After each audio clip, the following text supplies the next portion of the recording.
To meet Gaddafi, we had to drive 50 miles across the desert to catch him on one of his periodic journeys. As a Bedouin, he feels the desert is his natural home, and this part of it is where he was brought up. He comes here to stay for a few days and meditate on his political ideas. Colonel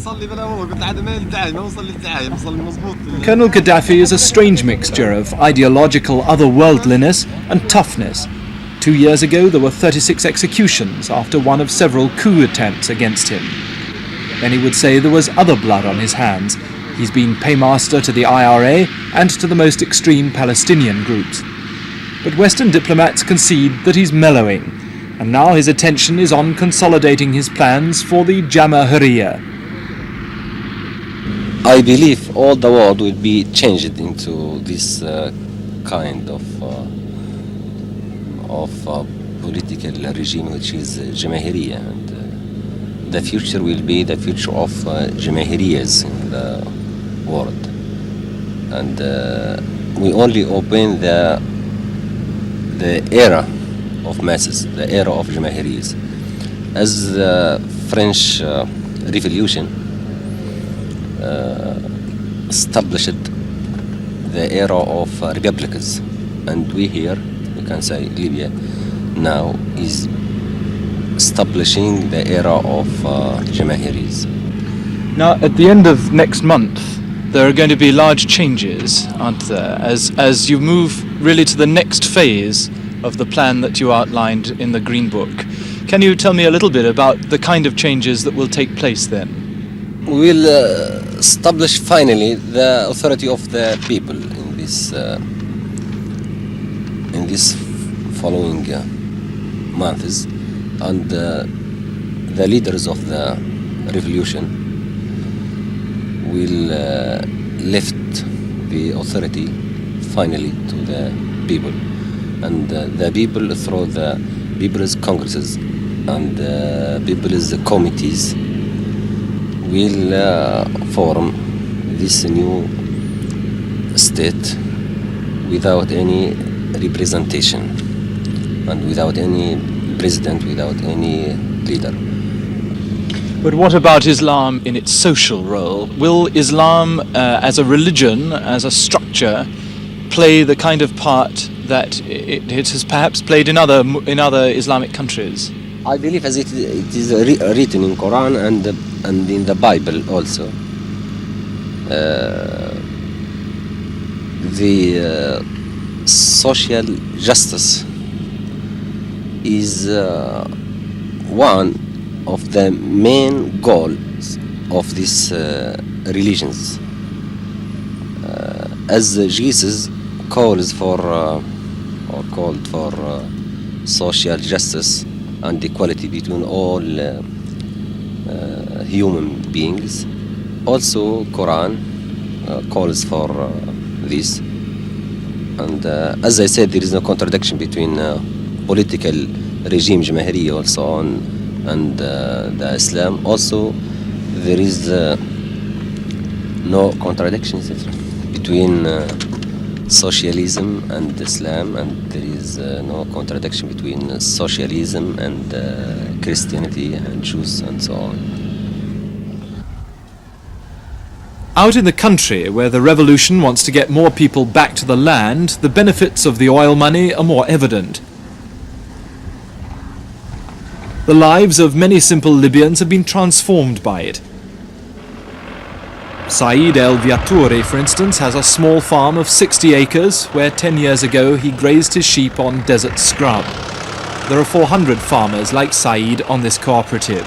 Half of them had first to be taught to read and write. Saeed was given his farmhouse with livestock and fruit trees plus a tractor free by the government. In fact, the revolution has invested £45,000 in each farmer to get him started. The farmhouses are standard.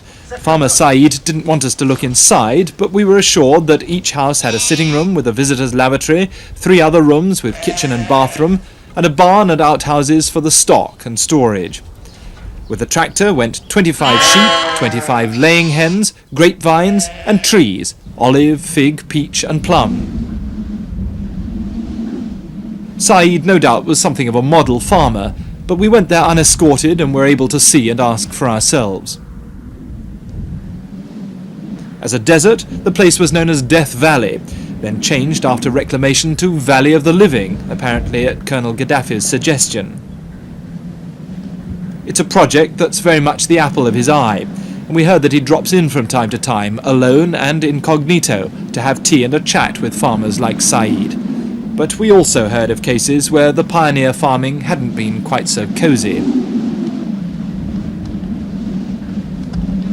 The joke in Libya is that when they bore for water in such ground, they're afraid of striking oil. The revolution insists that Libya must be self-sufficient in food. Like other OPEC countries, it's changed from a net exporter of food to having to buy it in from abroad. The hope is finally to reclaim 1.5 million acres of desert. But the revolution's not gone all Colonel Gaddafi's way, and letting the people decide has sometimes meant that the peasants have told him that they preferred things the way they were. Reclamation and irrigation, they both owe something to the ideas developed on the kibbutzim in Israel. This cooperative also had a village centre with a school, a fire station and an ambulance with a small hospital and a resident doctor. It's perhaps the final irony that kibbutz farming methods should be changing a country so implacably opposed to the State of Israel. What will be your immediate reaction when Egypt and Israel do presumably sign an agreement of some sort? We already put this regime in Egypt in the blacklist, and if it happens in future, the other Arab countries, according to the Summit Conference of Baghdad, they will put Egypt in blacklist all these countries. What would be the result of that? The result of that, to show to all the world and to the Egyptians themselves, this why is only the why of Sadat, and it is the why of Khiyana. Treason, the way of treason. What are your views on what's happening in Iran at the moment?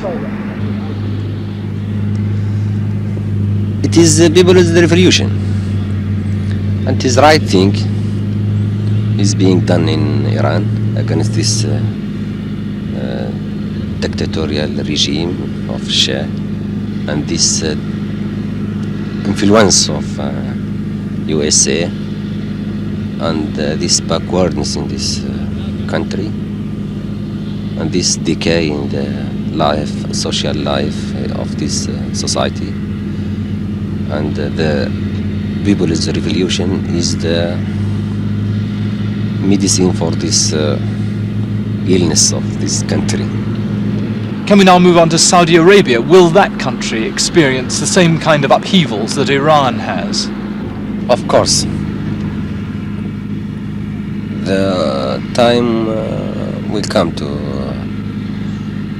to bring these events into Saudi Arabia and into Egypt and other countries similar to this, to Iran. When you say the time will come to bring it, does that mean that it should be done from outside, or it will be done from within the country? It will be done from the people itself, from inside Saudi Arabia, inside Egypt, as it now being done from inside the Iran, from the people itself, by the people itself, by the masses. I think Egypt is the first country will witness people's revolution by workers and students and farmers sooner than Saudi Arabia. Do you see the influence of the West, of the United States in particular, gradually disappearing in this part of the world, in the Arab world? When? Now.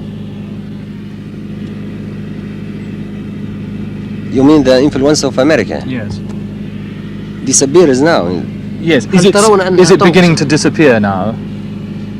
No, the influence of America is very strong now in this area. And the influence of the Soviet Union?